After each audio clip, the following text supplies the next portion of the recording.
ఒకసారి నర్మద దగ్గరికి వెళ్ళి స్నానం చేసినా నమస్కారం చేసినా ఇప్పుడు ఇక్కడ ఈ క్షణంలో నర్మదా నది గురించి విని నమస్కారం చేసినా పాతకములను తొలగించగలదు. ఇది ఎవరిస్తున్న భయం? శంకర భగవత్పాదులు. ఇంకొక గొప్ప శక్తి ఉంది. అందుకే శంకర భగవత్పాదులు ఒక మాట అన్నారు, బ్రహ్మ విష్ణు మహేశ్వరులను కూడా కాపాడగలిగినది నర్మదయే అన్నారు. నర్మద ఎంత శక్తివంతురాలంటే త్రిమూర్తులను కాపాడుతుంది.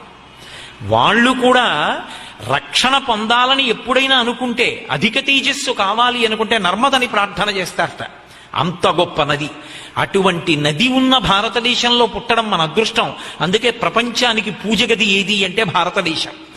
భారతదేశంలో మనం పుట్టడం, ఇక్కడ మనం చక్కగా ఈశ్వరారాధన చేసుకోగలగడం మన అదృష్టం. ఇంట్లో అందరూ సంతోషంగా ఉండాలంటే ఒక్క పూజ గదిలో జాగ్రత్తగా ఈశ్వరుణ్ణి అనుష్ఠానం చేస్తే చాలు, ఇల్లంతా సంతోషంగా ఉంటుంది.